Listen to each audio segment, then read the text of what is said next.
जय हिंद दोस्तों, स्वागत है आपका हमारे YouTube channel national technical world में। आज के इस वीडियो में हम लोग देखेंगे कि कैसे जितने भी सम्मान गए हैं इंडियन नेवी एमआर रिक्रूटमेंट के लिए। तो इस वीडियो को जितना भी हो सके लाइक कीजिए एंड अगर आप हमारे चैनल पर नए हैं तो चैनल को सब्सक्राइब कीजिए। चलिए प्रश्न उत्तर बढ़ते हैं। पहला प्रश्न है दोस्तों, भारत का जो राष्ट्रीय चिन्ह है यानी राष्ट्रीय चिन्ह कहाँ से लिया गया है? राष्ट्रीय चिन्ह भारत का जो इसका ऑप्शन ए है दोस्तों, इसका राइट आंसर ऑप्शन ए यानी जो सारनाथ है, सारनाथ का में से लिया गया है। अशोक स्तंभ जो है जिसपे आप लोगों को शेर का, चारों तरफ से शेर का मुंह दिख रहा होगा। और उसके बाद अगले प्रश्न की ओर बढ़ते हैं दोस्तों। अगला प्रश्न है आपका, भारत राष्ट्रीय ध्वज में तीलियों की संख्या यानी number of sticks in the our national flag को देखते हैं तो इसमें इसका राइट आंसर होगा दोस्तों यानी 24। जी हाँ दोस्तों, 24 यानी हमारे दिन के 24 घंटे होते हैं, इसलिए जो हमारे राष्ट्रीय ध्वज में चक्र में जो है तीलियों की संख्या होगी दोस्तों वो होगी 24। और अगला प्रश्न की ओर बढ़ते हैं। अगला प्रश्न है आपका, भारतीय संविधान सभा ने राष्ट्रीय ध्वज के प्रारूप को कब अपनाया? यानी भारतीय जो संविधान सभा है वो राष्ट्रीय ध्वज हम लोग का जो बना उसके प्रारूप को कब उसको अपनाया गया? तो इसका राइट आंसर है दोस्तों, इसका राइट आंसर है ए यानी 22 जुलाई 1947 को क्या किया गया था? अपने राष्ट्रीय जो ध्वज होता है तिरंगा, इसमें 3 रंग होते हैं तो उसको अपनाया गया। और तो चलिए अगले प्रश्न की ओर बढ़ते हैं। अगला प्रश्न है आपका, ध्वज गीत की रचना किसने की थी? ध्वज गीत या झंडा गीत दोनों एक ही बात है। अगर आप लोगों को ध्यान हो तो जो ध्वज गीत और जो झंडा गीत होता है वो सेम एक ही बात होता है। तो इसका रचना किसने किया था? इसका रचना किए थे श्याम लाल गुप्त पार्षद जी ने। जब तो श्याम लाल गुप्त पार्षद जी ने क्या किया था?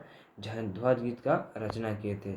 और इसमें बहुत सारे डाउट होता है ध्वज गीत, झंडा गीत और जो राष्ट्रीय गीत को लेकर, तो आज वो डाउट क्लियर हो जाएगा।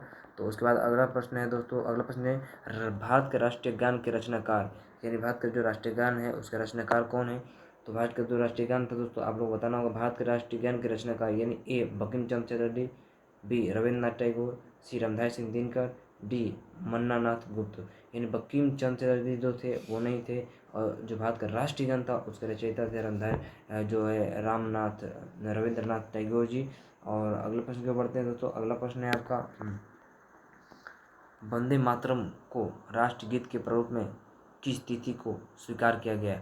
वंदे मातरम राष्ट्रगीत जो हमारी है उसको किस दिन हम स्वीकार किया गया है? तो इसका राइट आंसर होगा दोस्तों जो है, इसका राइट आंसर होगा डी यानी 26 जनवरी 19 को, जो 50 को इसको अपनाया गया था। तो अगले प्रश्न की ओर बढ़ते हैं दोस्तों। अगला प्रश्न है आपका,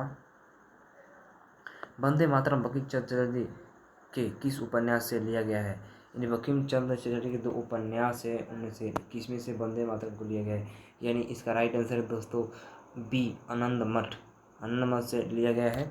और अगले प्रश्न की ओर बढ़ते हैं दोस्तों। अगला प्रश्न है आपका, भारत का राष्ट्रीय पंचांग किस संवत से पर आधारित है? तो भारत का जो राष्ट्रीय पंचांग है वो किस पर आधारित है दोस्तों?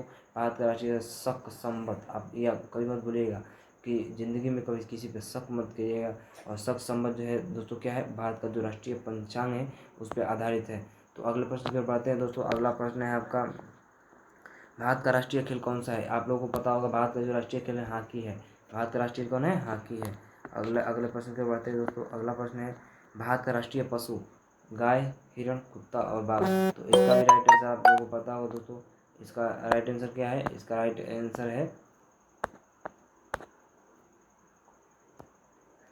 आंसर होगा इसका बाघ, डी। कहा होगा भैया? बाघ होगा। बाघ क्या है? हम लोग का राष्ट्रीय पशु है। और अगले प्रश्न के बढ़ते हैं, विश्व स्वास्थ्य दिवस कब मनाया जाता है? जी दोस्तों, विश्व का जो है स्वास्थ्य दिवस कब मनाया जाता है? जो विश्व स्वास्थ्य दिवस कब मनाया जाता है दोस्तों? विश्व स्वास्थ्य दिवस मनाया जाता है 7 अप्रैल को। 7 अप्रैल को विश्व स्वास्थ्य दिवस मनाया जाता है।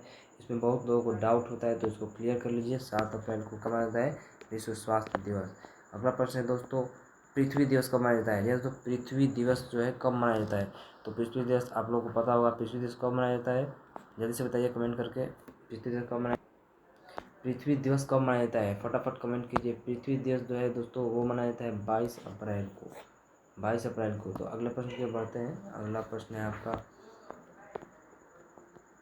विज्ञान दिवस कब मनाया जाता है? विज्ञान दिवस कब मनाया जाता है? तो आप लोग इसको कभी भूलिएगा मत, जो विज्ञान दिवस है किस दिन मनाया जाता है दोस्तों? 28 फरवरी को। क्यों मनाया जाता है? तो विज्ञान दिवस जो हमारे भारतीय वैज्ञानिक थे, जो कि हमारे भारतीय वैज्ञानिक आप लोगों को पता होगा, जो सी वी रमन ने एक भौतिक जो सिद्ध किया था, उसी उन्हीं के जिस दिन उन्होंने उसका भौतिकी का खोज किया था, भौतिक एक फार्मूले का, उसी के रूप में मनाया जाता है विज्ञान दिवस। इसलिए किस लिए मनाया जाता है? ताकि हमारे देश के जो नागरिक बच्चे हैं वो जागरूक हो सके विज्ञान के प्रति। तो अगले प्रश्न को देखते हैं दोस्तों, अंतर्राष्ट्रीय महिला दिवस कब मनाया जाता है? अंतर्राष्ट्रीय महिला दिवस कब मनाया जाता है?